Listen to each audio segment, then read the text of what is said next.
Okay, so we are going to do the geometry of PCl5 molecule, and as I said कि phosphorus है, atomic number 15 है, और atomic number 15 अब हमको inner subshells बनाने की जरूरत नहीं है. Valence shell configuration is 3s2 and 3p5. I'm sorry, 3s2, 3p3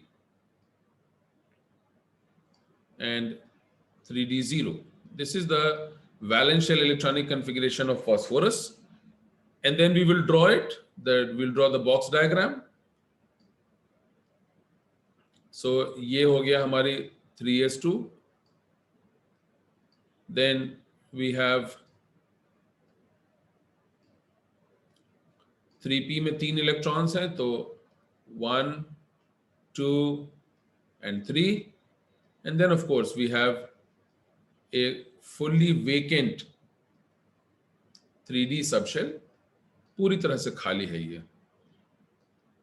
okay, ये हो गया. अब देखिए आप यहां पर, क्योंकि फास्फोरस में 3 ही अनपेयर्ड इलेक्ट्रॉन्स हैं, इसीलिए ग्राउंड स्टेट में फास्फोरस की covalency is equal to 3. Ground state में फास्फोरस की covalency equal to 3.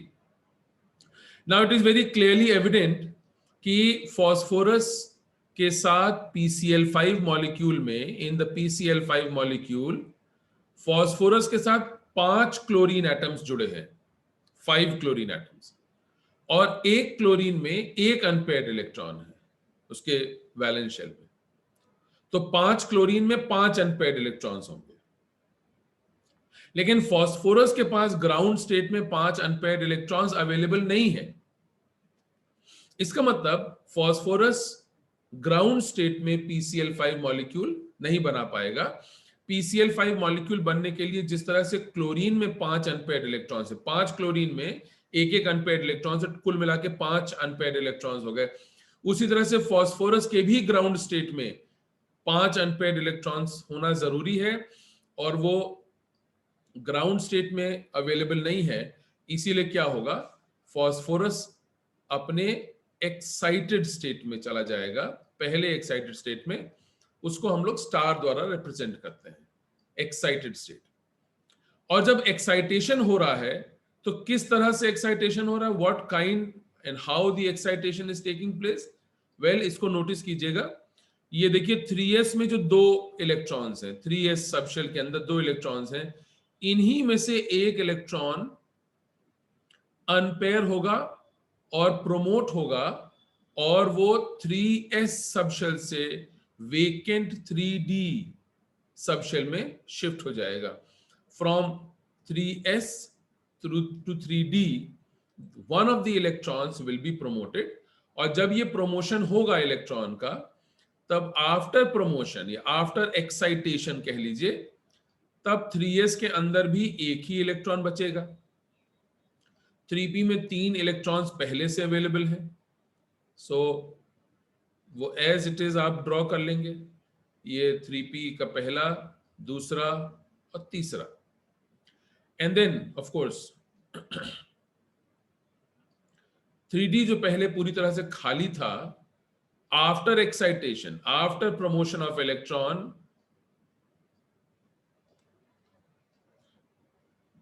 (3d) will also have 1 electron.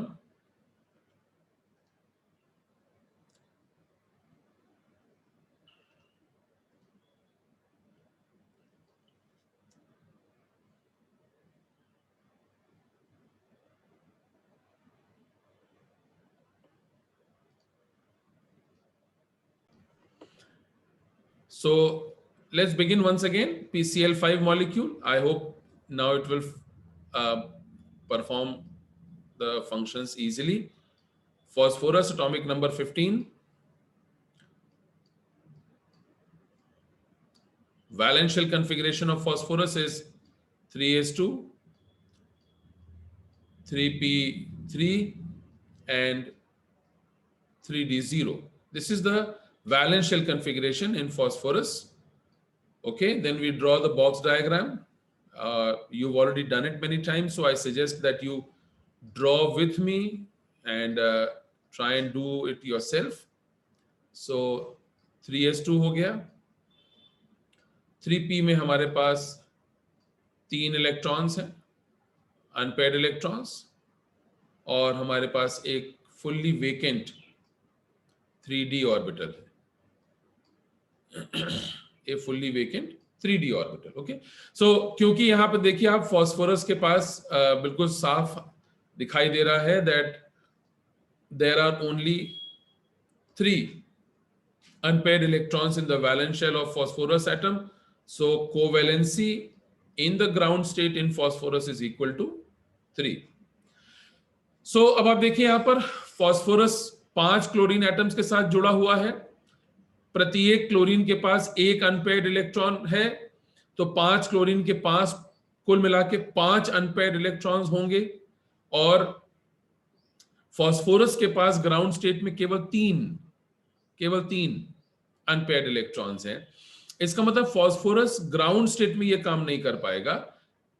Phosphorus ground state में PCl5 मॉलिक्यूल नहीं बना सकता, इसीलिए फास्फोरस अपने एक्साइटेड स्टेट में मूव करेगा, और एक्साइटेड स्टेट को हम लोग यूजुअली एक स्टार द्वारा या एस्ट्रिक द्वारा हम रिप्रेजेंट करते हैं. और किस तरह का एक्साइटेशन होगा, इस बात को भी थोड़ा सा ध्यान देने वाली चीज है. What kind of excitation is happening, please see here. ये जो 3s में जो पेयर्ड इलेक्ट्रॉन है ना, 3s में पेयर्ड इलेक्ट्रॉन है, इन्हीं में से एक इलेक्ट्रॉन अनपेयर हो करके और 3d में चला जाएगा. One of the paired electrons in 3s will get excited and promoted from a 3s orbital to one of the vacant 3d orbitals. उसका नतीजा क्या है? पहले 3s में इलेक्ट्रॉन पेयर्ड कंडीशन में थे, अब वहां पर भी इलेक्ट्रॉन अनपेयर हो गया, 2 में से एक ही इलेक्ट्रॉन बचा क्योंकि एक प्रोमोट हो गया.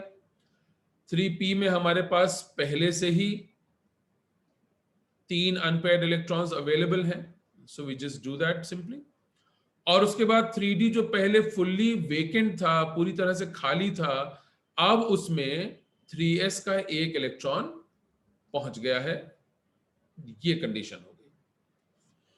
और अब हमको साफ बिल्कुल दिखाई दे रहा है कि फास्फोरस एक्साइटेड स्टेट में इसके पास 5 अनपेयर्ड इलेक्ट्रॉन्स हैं, 5 अनपेयर्ड इलेक्ट्रॉन्स हैं, और इसीलिए एक्साइटेड स्टेट में फास्फोरस की कोवेलेंसी हो गई 5. So the covalency of phosphorus in excited state is 5, और 5 क्लोरीन एटम्स हैं, और 5 क्लोरीन एटम्स के पास 5 अनपेयर्ड इलेक्ट्रॉन्स हैं, लिहाजा अब जो है हम लोग पेयरिंग का काम कर सकते हैं. सो देखिएगा, पहला chlorine atom, 1 minute,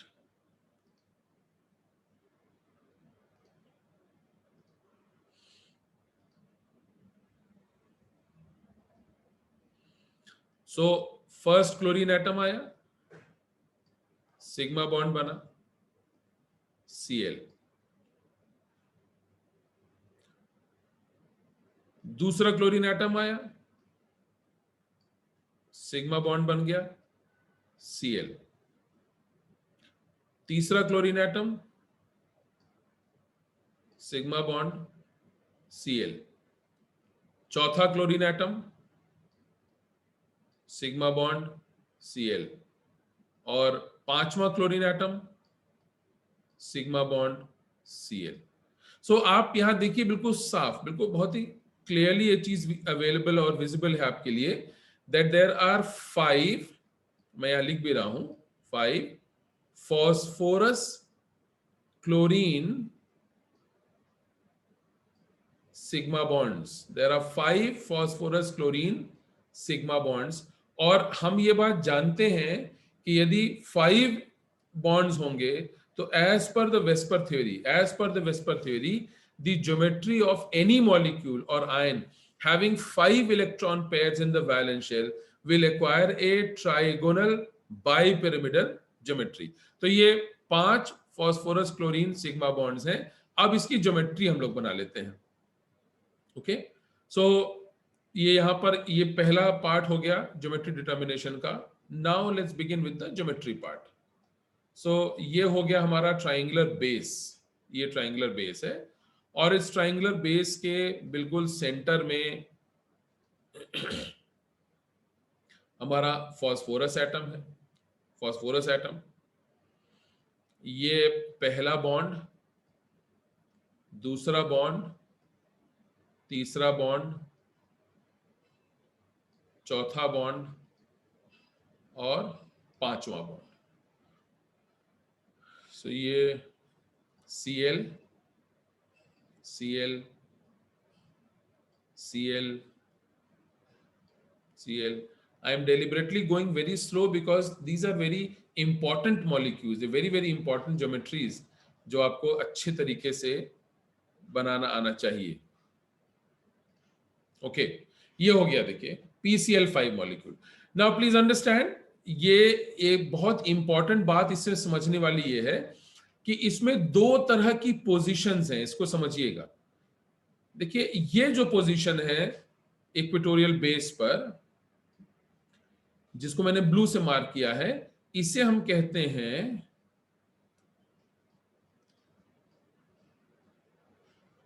this is called equatorial position. Equatorial position, जो ट्रायंगुलर बेस है, उस ट्रायंगुलर बेस को भी हम लोग इक्वेटोरियल बेस कहते हैं। सो ये ट्रायंगुलर बेस जो है ये इक्वेटोरियल बेस है। इसमें ये जो ट्रायंगुलर बेस में जो तीन पोजीशंस हैं, जिनको कि मैंने ब्लू कलर से मार्क किया हुआ है, इन तीन पोजीशंस को हम लोग इक्वेटोरियल पोजीशंस कहते हैं। So these are equatorial positions.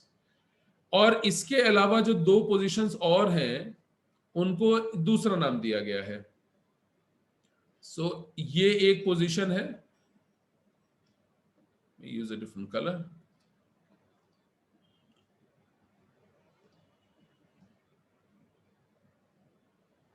ये एक पोजीशन है और ये दूसरी पोजीशन है। और ये जो दो पोजीशंस हैं, इन दो पोजीशंस को दूसरा नाम दिया गया है। They are called apical positions. Apical positions, किसी किसी किताब में एपिकल वर्ड यूज किया है और किसी किसी किताब में एक्सियल वर्ड यूज किया है। They are the same things. Okay, so there are in the blue colored, so there are altogether 1 2 3 equatorial positions and there are 1 and 2 apical positions. Okay, ये important बात है। now between two equatorial bonds, ये equatorial position है, तो bond को हम equatorial bond बोलते हैं, और ये जो triangular base है इसको equatorial base कहा जाता है। word same use हो रहा है, equatorial position, equatorial bond, equatorial positions, equatorial base, etc. ये same word है। So between two equatorial bonds, the bond angle is 120 degrees. Between two equatorial bonds, the bond angle is 120 degrees. And between an apical bond and an equatorial bond, this bond, the bond angle is 90 degrees. Okay, so equatorial bonds coplanar हैं, on the same plane. So for example ये है on the same plane. So on the same plane the two equatorial bond angle is 120 degrees. और जो equatorial और apical है ये एक दूसरे के परपेंडिकुलर है। सो अगर इक्वेटोरियल ऐसे है तो परपेंडिकुलर पोजीशन में एक्सियल बॉन्ड ऐसे है, तो इसके बीच में और इसके बीच में 90 डिग्री का बॉन्ड एंगल है। नाउ यहां पर एक भी लोन पेयर ऑफ इलेक्ट्रॉन नहीं दिख रहा है, राइट? 5 पोजीशंस हैं, 5 बॉन्ड्स हैं, इसका मतलब सारे ही बॉन्ड पेयर्स हैं, एक भी लोन पेयर ऑफ इलेक्ट्रॉन नहीं है। और जहां पर भी लोन पेयर ऑफ इलेक्ट्रॉन नहीं होता है, ऐसी ज्योमेट्रीज को हम लोग क्या बोलते हैं? Regular geometries. रेगुलर, सो इसका नाम हो जाएगा regular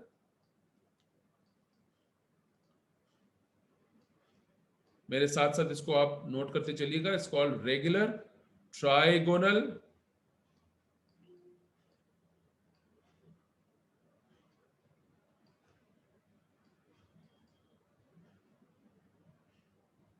bipyramidal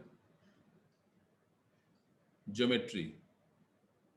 It's called regular trigonal bipyramidal geometry. ये इसका नाम है. Okay? Now, मैंने पिछली बार कहा था कि ट्राइगोनल बायपिरामिडल ज्योमेट्री को हम रेगुलर ट्राइगोनल बायपिरामिडल नहीं बोलते हैं, और इसीलिए मैंने लिख करके काट दिया था. यही अभी आप में से कुछ लोगों ने सवाल पूछा था कि सर आपने लिख के काट क्यों दिया था. राइट, एब्सोल्युटली, आप में से कुछ लोग जवाब दे भी रहे हैं. मैंने पिछली बार ये बात बताई थी आपको कि ट्राइगोनल बायपिरामिडल ज्योमेट्री में inherent distortion hota hai. I'm going to write it here so that you can also note it if you want to. Inherent, it's called inherent distortion. Trigonal bipyramidal geometry में और pentagonal bipyramidal geometry में दोनों में inherent distortion होता है. Inherent distortion का मतलब यह है कि लोन पेयर ऑफ इलेक्ट्रॉन न भी हो तभी इसके अंदर डिस्टॉर्शन है. जैसे हम लोग कहते हैं ना कि usually loan pair of electron is one of the primary causes for distortion, but over here we see that there are no lone pair of electron, still we say that there is distortion, और ऐसे distortion को हम लोग inherent distortion कहते हैं. And the reason why we call it inherent distortion is because एक ही molecule के अंदर, एक ही स्ट्रक्चर के अंदर दो प्रकार के बॉन्ड एंगल्स हैं. 90 डिग्री का एक बॉन्ड एंगल है और 120 degree. So there are two different kinds. तो अगर आप नोट करना चाहते हैं तो नोट कर लीजिए, उसमें लिख लीजिएगा inherent distortion, inherent distortion, inherent distortion in trigonal bipyramidal geometry, inherent distortion in trigonal bipyramidal geometry, inherent distortion in trigonal bipyramidal geometry is because of the presence of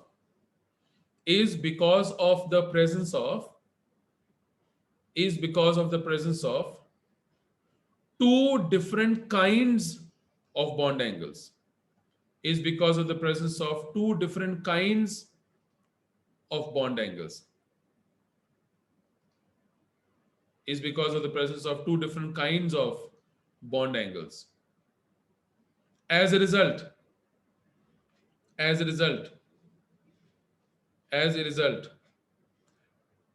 even in the absence of lone pair of electron, as a result, even in the absence of lone pair of electrons,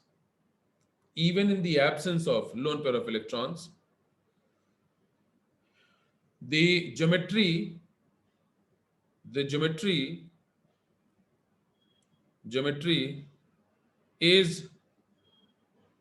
is not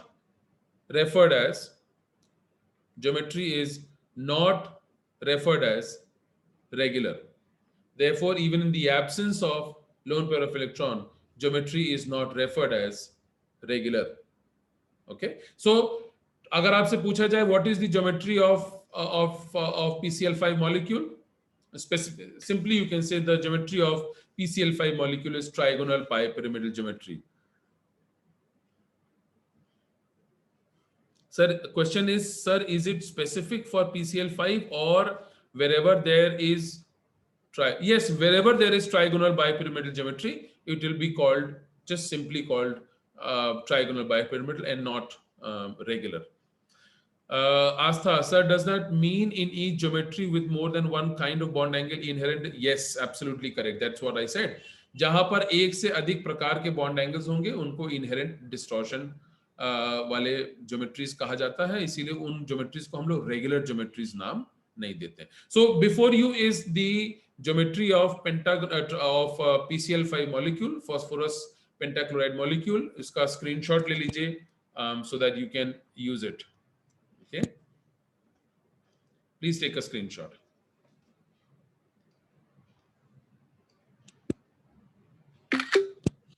चलिए, now let's proceed and let's move on and go to another. Let's go to another molecule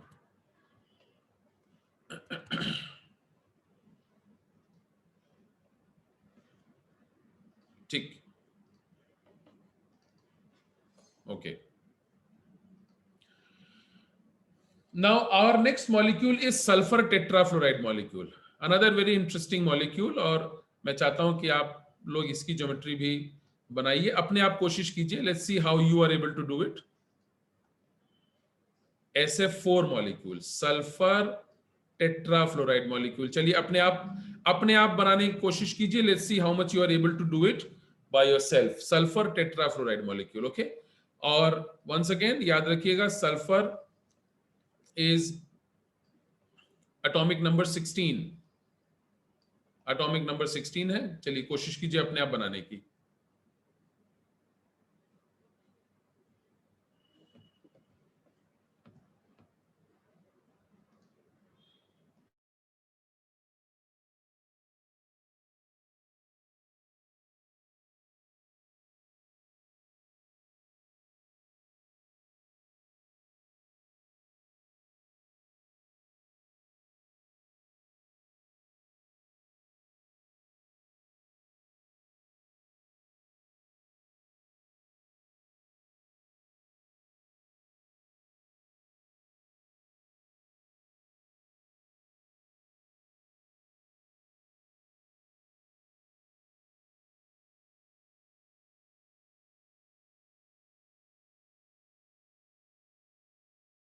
okay, बनाना शुरू किया आप लोगों ने.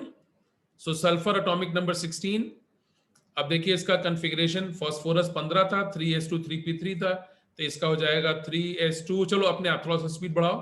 3s2, then we have 3p4 and then we have 3d0. ये हो गया sulphur का valence shell electronic configuration. Of course आप बनाइए. ये हो गया 3s2 condition. Then we have 3p4. So 1, 2, 3 and 4. So sulphur के पास वैलेंस शेल में 2 अनपेयर्ड इलेक्ट्रॉन्स हैं, और फिर उसके बाद 3d तो खैर फुल्ली वेकेंट है.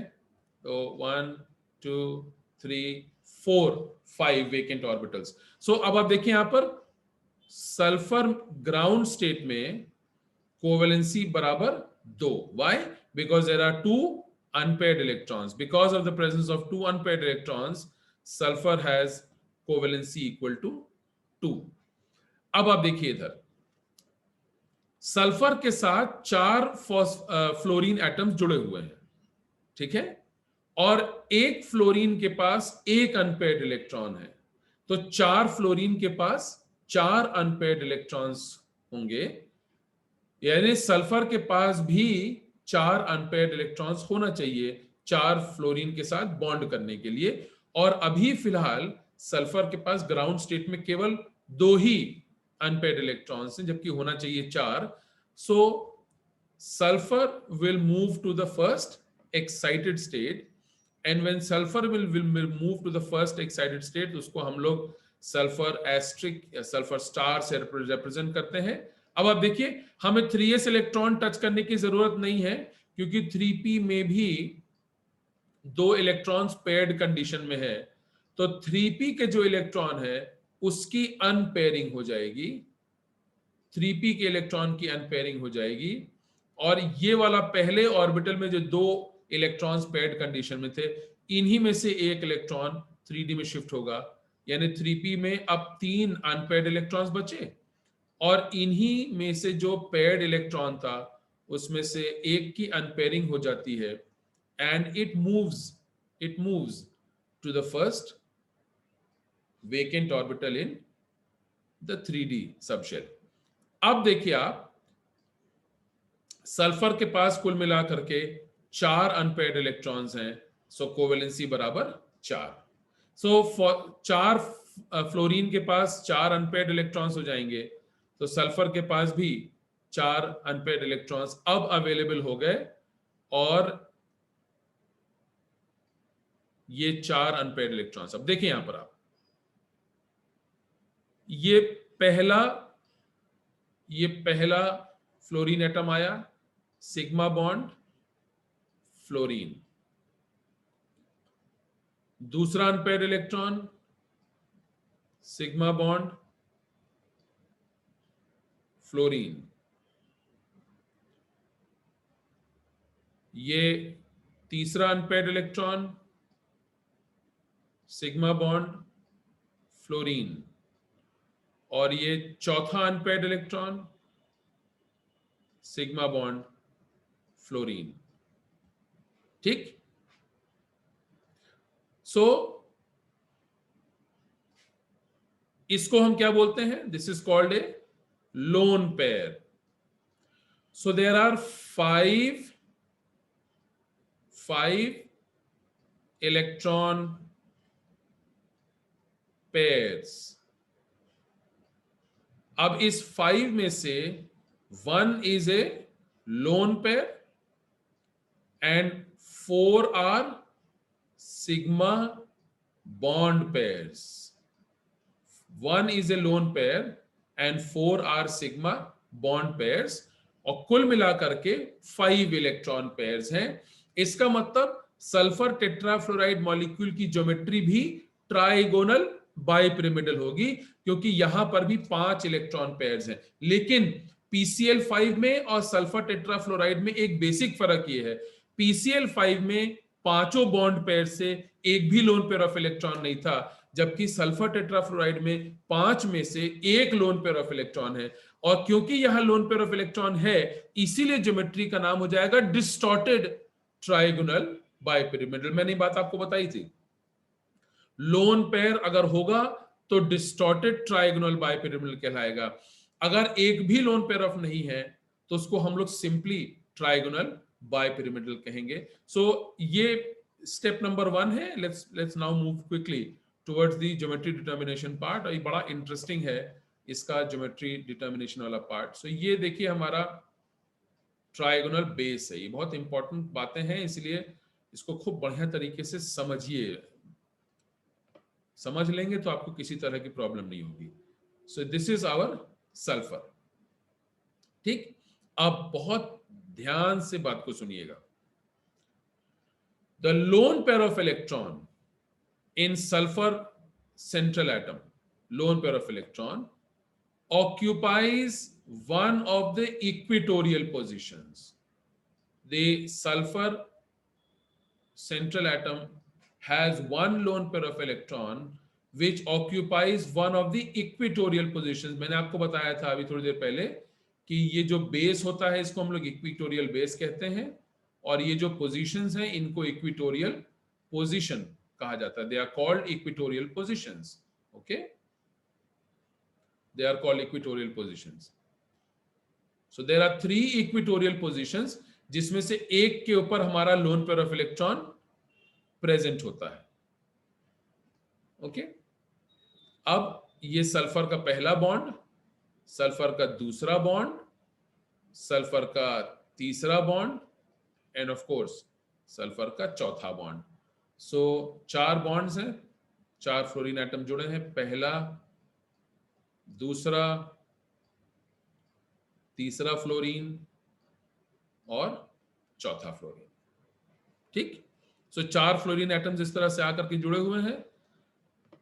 Equatorial bond angle is 120 degrees.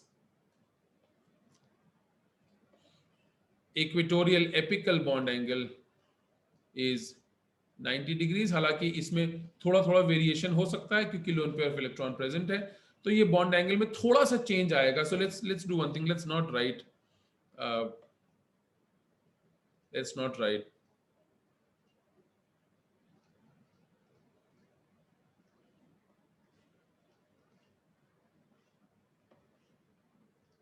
okay. Now what is the name of this geometry? Because this is the lone pair, this is the lone pair present over here, therefore this geometry will be called,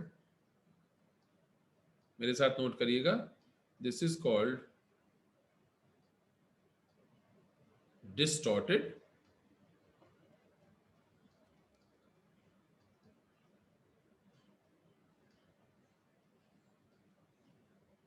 trigonal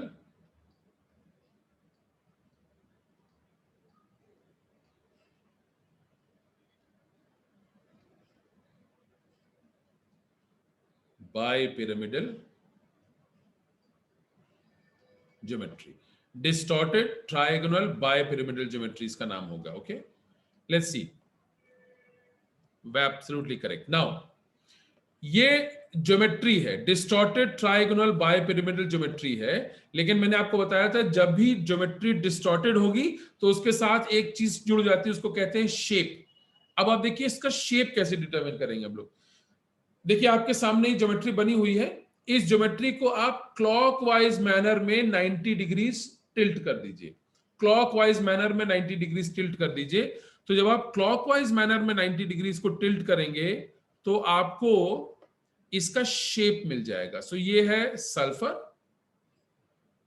अब आप देखिएगा यहां पर ये जो apical bonds है दोनों, जब हमने इसको 90 डिग्री ऐसे घुमा दिया तो ये पहले जो वर्टिकल कंडीशन में थे अब ये हॉरिजॉन्टल कंडीशन में आ गए. तो ये हो गया हमारा पहला फ्लोरीन, ये हो गया हमारा दूसरा फ्लोरीन. और ध्यान रखिएगा ये वो फ्लोरीन्स हैं, मैं इसको बल्कि दूसरे कलर से मार्क कर देता हूं ताकि आपको कंफ्यूजन ना हो. सो ये देखिए ये फ्लोरीन है, ये फ्लोरीन है, ये दोनों एपिकल फ्लोरीन्स हैं. जब हमने बॉन्ड को हमने 90 डिग्री टिल्ट किया टुवर्ड्स द क्लॉकवाइज डायरेक्शन, तो ये जो पहले स्ट्रेट थे अब ये ऐसे हो गए हैं. सो ये हो गया. और जो हमारे पास ये जो दो फ्लोरीन एटम्स हैं, इन फ्लोरीन एटम्स की जगह भी ऑटोमेटिकली चेंज हो जाएगी एंड ये इस पोजीशन में आ जाएंगे. Fluorine and fluorine, and of course just to highlight and tell you, I'm sorry,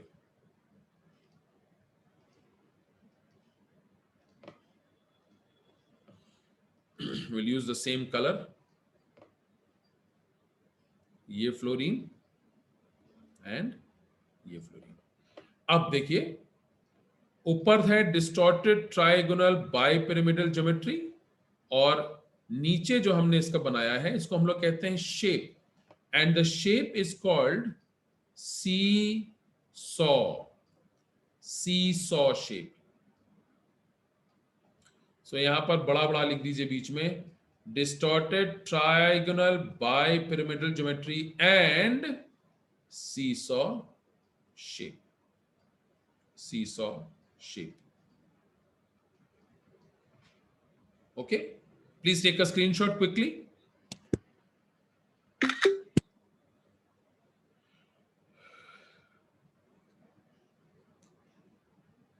Chaliye, 2 more molecules left for today. I want to finish it out today. We will not carry this with in the next lecture also.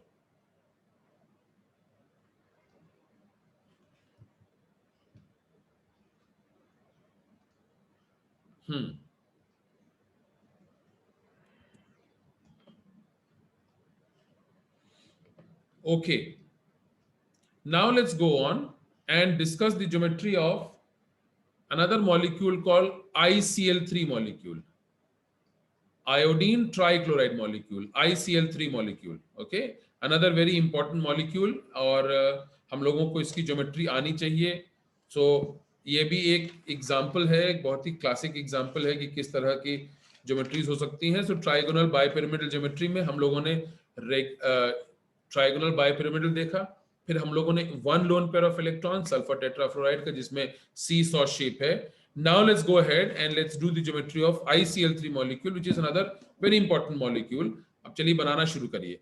Iodine central atom है और इसका है atomic number 53. Okay,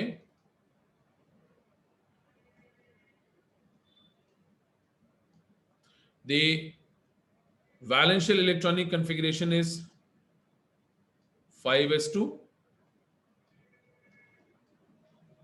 5p5. I'm sorry,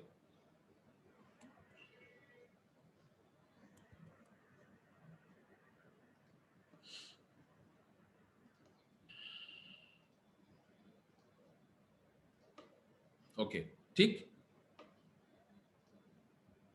So we have ICl3 molecule, iodine central atom, valence shell configuration is 5s2, 5p5, and we have 5d0, 5s2, 5p5, 5d0. चलिए, let's start drawing the box diagram. ये हो गया 5s2 condition.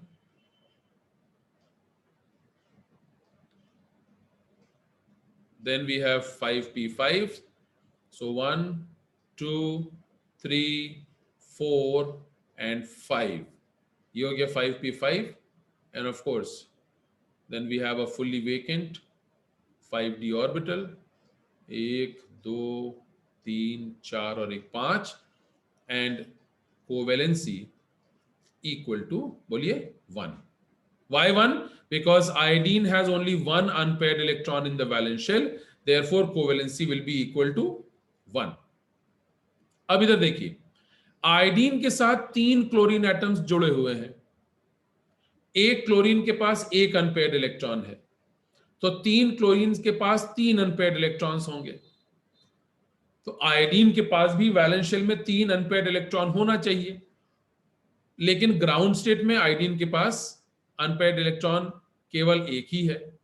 सो अगर iodine के पास केवल एक unpaired electron है, तो एक अनपेयर्ड इलेक्ट्रॉन से काम नहीं चलेगा. And so what will happen?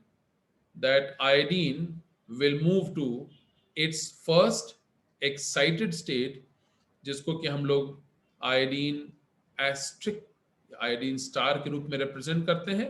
अब आप इधर देखिए, 5s के इलेक्ट्रॉन पेयर्ड हैं, इनको छूने की जरूरत नहीं पड़ेगी.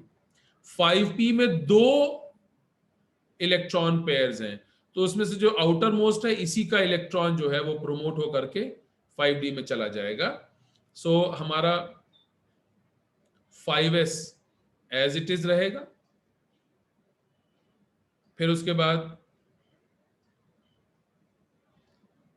5d में 5p में जो पहला इलेक्ट्रॉन पेयर है वो एज इट इज है. दूसरे इलेक्ट्रॉन पेयर में अनपेयरिंग होगी, तो 1, 2 and of course we have जो वेकेंट 5d सब शेल था, अब उसके अंदर एक अनपेयर्ड इलेक्ट्रॉन मिल जाएगा. और अब हमारी हो गई covalency equal to 3. Covalency equal to 3 because there are 3 unpaired electrons. So ये हो गया आयोडीन सेंट्रल एटम का वैलेंस शेल कॉन्फ़िगरेशन. अब आप देखिए, यहां पर पहला Cl आया, सिग्मा बॉन्ड. दूसरा Cl एटम, सिग्मा बॉन्ड. तीसरा Cl atom, sigma bond. So Cl, Cl and Cl. There are 2 lone pair of electrons. ध्यान रखिएगा, there are 2 lone pair of electrons. So there are 5 electron pairs, 5 electron pairs, जिसमें से there are 2 lone pairs and 3 sigma bond pairs. There are 2 lone pairs and 3 sigma bond pairs, and because there are 2 lone pairs, the geometry will be referred. So let's say there are 5 electron pairs, the geometry will be referred as trigonal bipyramidal. But because there are 2 lone pair of electrons, the geometry will be referred as distorted trigonal bipyramidal. लेकिन यहाँ shape थोड़ा सा फर्क हो जाएगा, इसलिए मैं चाहता हूं कि आप बहुत ही केयरफुली आप ज्योमेट्री डिटर्मिनेशन को वॉच कीजिए. सो ये पहला पार्ट तो हो गया है. Now let's move to the second part. ये हो गया हमारा equatorial base.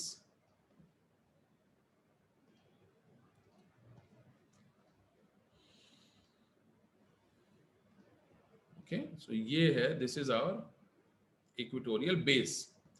Now in the center, of course, we will have our iodine central atom. और मैंने अभी आपको बताया था कि लोन पेयर जो है वो इक्विटोरियल पोजीशन एक्वायर कर लेते हैं। सो ये हमारा पहला लोन पेयर हो गया इक्विटोरियल पोजीशन पर, ये हमारा दूसरा लोन पेयर हो गया इक्विटोरियल पोजीशन पर, ठीक। So one bond over here equatorial bond,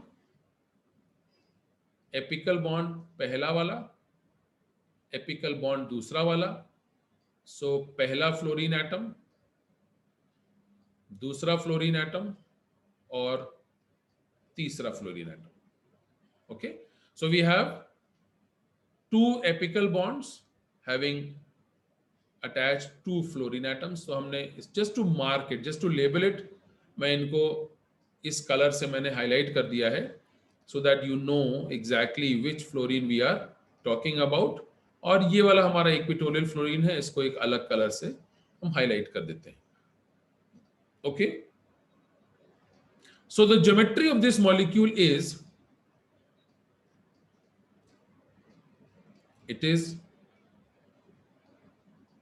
distorted, once again,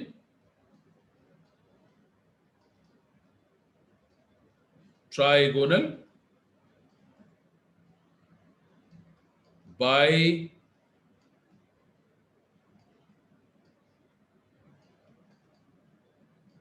pyramidal geometry, distorted trigonal bipyramidal geometry and क्योंकि ये ज्योमेट्री डिस्टॉर्टेड है तो इसके साथ एक और चीज जुड़ जाएगी, उसको हम कहते हैं शेप। नाउ ये जो ज्योमेट्री है, इसी ज्योमेट्री को आप एंटी क्लॉकवाइज 90 डिग्री टिल्ट कर दीजिए, एंटी क्लॉकवाइज 90 डिग्री टिल्ट कर दीजिए। जब आप इसको एंटी क्लॉकवाइज 90 डिग्री टिल्ट करेंगे तो एक बड़ा इंटरेस्टिंग सा शेप आपको मिलेगा। सो देखिए ये आयोडीन एटम है, ये हो गया, और ये जो वर्टिकल में आपको दोनों एपिकल बॉन्ड दिख रहे थे, अब ये हॉरिजॉन्टल हो गए हैं। सो ये दो फ्लोरीन एटम्स आ गए जो कि आपके एपिकल पोजीशंस पर थे, लेकिन अब ये आपको हॉरिजॉन्टल स्टेट में दिख रहे हैं। So just to remind the labelling, I am using the same colours once again. And of course ये जो हमारा बॉन्ड था ये अब नीचे की तरफ शिफ्ट हो जाएगा क्योंकि ये भी 90 डिग्री मूव कर गया। सो ये फ्लोरीन एटम हमारा नीचे आ गया और हम इसको उसी कलर से मार्क कर देंगे जिससे पहले मार्क किया हुआ था। So we have distorted trigonal bipyramidal geometry and T shape, and T shape. Okay, let's see how many of you have done it correct. Yes, absolutely right. Instead of, I don't know why I was using fluorine, it's chlorine. You're right. Let's just quickly. Yes, thank you very much for pointing out. ये chlorine तो है ही नहीं, ये तो fluorine है। I am more obsessed with fluorine, I guess. इसीलिए मैंने chlorine को हटा दिया और फ्लोरीन कर दिया। So I will just quickly make the correction. अरे आप लोग ब्रिलियंट स्टूडेंट्स हैं भाई, बहुत ही बढ़िया ऑब्जर्वेशन है आप लोगों का, even better than mine. So let's just do this. Okay, chlorine, chlorine, chlorine, chlorine, chlorine, chlorine, ठीक है। तो ये हो गया हमारा distorted trigonal bipyramidal geometry and T shape ICl3 molecule में। Okay, so take a screenshot please.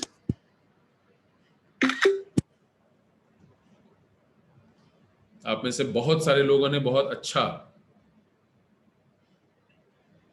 हाँ, Priyal is asking, sir, if we rotate clockwise in it, then will equatorial Cl position go upward? Yes, but the shape will not change, na? So the whole idea is to develop a shape. So when if you tilt it anti-clockwise, तो वो ये T shape, क्योंकि हम T represent करने की कोशिश कर रहे हैं तो हमने anti-clockwise कर दिया। अगर आप clockwise करते तो भी T बनता, लेकिन वो inverted T होता, तो फिर उसको बताना पड़ता देखो T है मगर ये इन्वर्टेड T है। So just to you know, make the shape look like a T shape. We have done it. Seesaw, Prashant Jaiswal, what is meant by seesaw? अरे seesaw नहीं देखा वो जो बच्चे जो हैं झूला झूलते हैं, बीच में जो है एक फलक्रम लगा रहता है, दोनों साइड बोर्ड्स होते हैं, एक इधर बैठ जाता है एक इधर, फिर ऐसे ऐसे ऐसे ऐसे, ये जो झूला होता है इसी झूले को सीसॉ कहा जाता है. Okay. Akash, why to rotate, Akash Mishra, why to rotate 90 degrees? We rotate it by 90 degrees so that we can show you the shape, the T shape. अगर हम रोटेट नहीं करेंगे, अगर हम रोटेट न भी करें तो ऐसे ही बोल सकते हैं कि ये टी शेप है, प्रॉब्लम उसमें नहीं है. लेकिन जो हम कह रहे हैं कि ये टी शेप का ये मॉलिक्यूल हो जाता है, तो फिर टी दिखाने के लिए देखो कैसे टी शेप हो गया, जस्ट फॉर योर अंडरस्टैंडिंग. अगर आप इसको इस तरह से नहीं भी बनाएंगे और सिंपली लिख देंगे टी शेप तो भी प्रॉब्लम नहीं है, but just for your understanding से look that this is how T shape looks like, आपकी सुविधा के लिए जो है इसको मैंने किया हुआ है. ठीक. So you have taken a screenshot. Now let's quickly move forward and let's do the last molecule. The last molecule.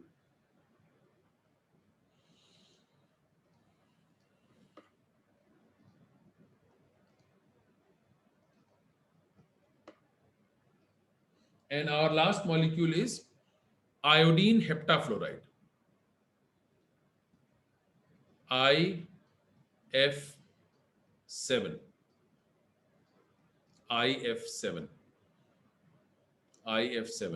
चलिए शुरू करिए. आयोडीन सेंट्रल एटम है. Once again, iodine, atomic number 53.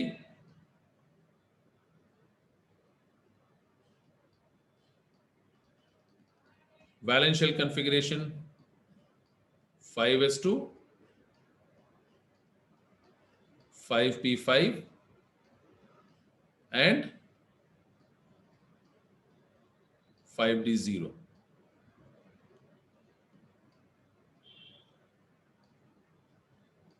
तो ये हो गया हमारा 5s2 condition.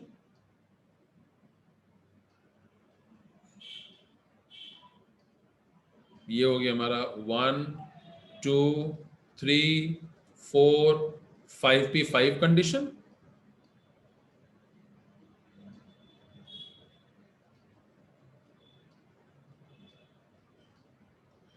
This is 5d0. और आप देखिए कि आयोडीन के वैलेंस शेल में केवल एक अनपेयर्ड इलेक्ट्रॉन है, and that is why covalency equal to 1. Covalency equal to 1. अब थोड़ा सा इधर देखिए एक सेकंड के लिए.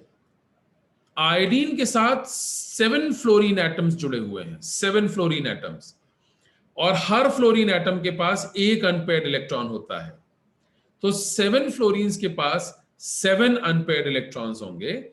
सो आयोडीन के पास भी वैलेंस शेल में 7 अनपेयर्ड इलेक्ट्रॉन्स होना चाहिए, जो कि फिलहाल दिख रहा है कि ग्राउंड स्टेट में आयोडीन के पास नहीं है. सो होगा क्या? We have to take iodine, or iodine will go into a state where it will have 7 unpaired electrons. So आप देखिएगा अभी जैसे जिस तरह से आप लोगों ने किया था ना, एक एक्साइटेड स्टेट में आप लेकर के गए थे. So iodine will go to the first excited state. अब जब iodine first excited state में जाएगा तो मानी बात है कि उसका जो 5p का इलेक्ट्रॉन पेयर है उसकी अनपेयरिंग हो जाएगी. तो आपकी सुविधा के लिए मैं सब बना रहा हूं, आप भी जरूर से बनाइएगा. सिर्फ जस्ट डोंट वेट कि मैं बना दूं फिर आप स्क्रीनशॉट ले लें. But you do it yourself, you draw it yourself. The more you draw it, the more you will become comfortable in doing it. So ये 5p का इलेक्ट्रॉन पेयर्ड कंडीशन में था. ये पहला इलेक्ट्रॉन है जो कि अनपेयर हुआ, और अनपेयर्ड हो करके ये 5d में गया. अब आप देखिए 3 अनपेयर्ड इलेक्ट्रॉन्स है तो कोवेलेंसी हो गई 3. लेकिन इतना सफिशिएंट नहीं है, क्योंकि आयोडीन के पास 7 अनपेयर्ड इलेक्ट्रॉन होने चाहिए. सो आयोडीन, लिसन केयरफुली, ये नई बात हो गई आपके लिए, will move to the second excited state. अभी तक फर्स्ट एक्साइटेड स्टेट से काम चल जा रहा था, सो हमने सिंगल स्टार शो किया था. बट अब जो है iodine will move now to the second excited state, और 5p का जो सेकेंड इलेक्ट्रॉन पेयर है जो अभी भी पेयर्ड कंडीशन में था, इसकी अनपेयरिंग हो जाएगी। तो जब इसकी अनपेयरिंग हो जाएगी तो 5p में हमारे पास बचेंगे केवल 3 अनपेयर्ड इलेक्ट्रॉन्स, 1 2 3, और जो इलेक्ट्रॉन पेयर्ड कंडीशन में था वो अनपेयर होकर के 5d में चला जाएगा। सो देखिए ये अनपेयर्ड इलेक्ट्रॉन पहले से है और यहां से जो ये पहला इलेक्ट्रॉन अनपेयर होकर इधर आ गया, अब दूसरा इलेक्ट्रॉन अनपेयर होकर के इधर चला जाएगा। सो ये हमारे पास कंडीशन हो गई। 5 अनपेयर्ड इलेक्ट्रॉन्स हैं, so covalency will be equal to what, 5। काम अभी भी नहीं चलेगा। So what will happen, iodine will now move to the third excited state. So इसको हम स्टार, 3 स्टार से रिप्रेजेंट करेंगे। ये थर्ड एक्साइटेड स्टेट हो गया और मानी बात है कि अब केवल 5s में जो इलेक्ट्रॉन पेयर्ड कंडीशन में थे वही हमारे पास अब अवेलेबल हैं। ये शिफ्ट होकर के इधर चला जाएगा। सो 5s में सिंगल इलेक्ट्रॉन बचा, 5p में ऑलरेडी केवल एक एक ही इलेक्ट्रॉन्स हैं हर ऑर्बिटल में, ये 5p3 कंडीशन है। और 5d में जो अब तक 2 ही अनपेयर्ड इलेक्ट्रॉन थे, अब 5d में भी हमारे पास 3 अनपेयर्ड इलेक्ट्रॉन, ये 2 पहले से थे और अब ये तीसरा आ गया। Now there are 7 unpaired electrons in the valence shell of iodine central atom. 7 unpaired electrons है तो कोवेलेंसी इक्वल टू 7। अब हमारी बात यहां से आगे बढ़ेगी। तो ये पहला fluorine atom, sigma bond fluorine, दूसरा fluorine atom, sigma bond fluorine, do it yourself everybody. तीसरा fluorine atom, sigma bond fluorine, चौथा fluorine atom, sigma bond fluorine, पांचवा सिग्मा बॉन्ड फ्लोरीन, छठा sigma bond fluorine, and finally सातवां fluorine atom sigma bond. So there are 7, let me mark it here. There are 7 fluorine iodine sigma bonds. There are 7 fluorine iodine sigma bonds. Ab, according to Vesper theory, if there are 7 electron pairs in the valence shell of central atom, the geometry is pentagonal bipyramidal. देखिए कैसे बनेगी ये। सबसे पहले आप बना दीजिए pentagonal base. ये है हमारा पेंटागोनल बेस। इसको हम पेंटागोनल बेस इसलिए कहते हैं क्योंकि इसके अंदर 5 इक्वेटोरियल पोजीशंस हैं, जिसको कि मैं मार्क कर दे रहा हूं so that you know what are the equatorial positions. ये इक्वेटोरियल पहला, दूसरा, तीसरा इक्वेटोरियल पोजीशन, चौथा इक्वेटोरियल पोजीशन, पांचवा इक्वेटोरियल पोजीशन। इन 5 इक्वेटोरियल पोजीशंस पर 5 फ्लोरीन एटम जाकर के सिचुएट हो जाएंगे। Fluorine, fluorine, fluorine, fluorine and fluorine. ठीक, बीच में हमारा आयोडीन सेंट्रल एटम है। सो पहला बॉन्ड, दूसरा बॉन्ड, तीसरा बॉन्ड, चौथा बॉन्ड, पांचवा बॉन्ड। ठीक है, अब छठवां bond which is the first apical bond, and सातवां bond which is the second apical bond. ठीक है, so there are 5 equatorial positions, so there are 5 equatorial bonds 5 fluorine atoms on 5 equatorial positions, और equatorial के बीच में bond angle, ये मैं पहले भी बता चुका हूं, it is 72 degrees, and equatorial apical के बीच में बॉन्ड एंगल, ये भी मैं बता चुका हूं, it is 90 degrees. Now, because there are no lone pair of electrons, geometry को टेक्निकली हमें regular trigonal bipyramidal, sorry pentagonal bipyramidal geometry बोलना चाहिए, लेकिन हम लोग रेगुलर वर्ड यहां यूज नहीं कर रहे हैं because 2 different types of bond angles are present. So we will simply say it is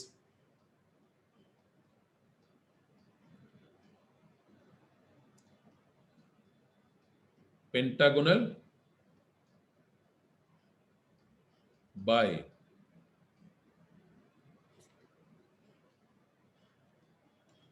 pentagonal bipyramidal geometry.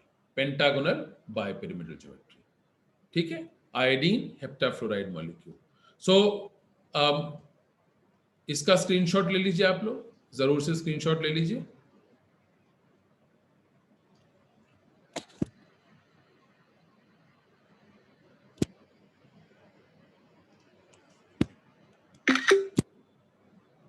ठीक. So this brings us to the end of our molecular geometry and shape determination. Akash Mishra is asking, when regular geometry, एक second, okay, so we come to an end of our lecture for today, or we have covered up all different kinds of geometries. We've covered up several different types of covalent molecules and ions.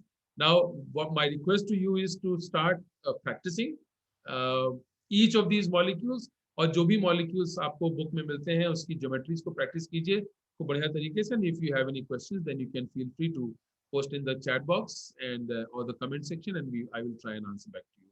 Thank you so much.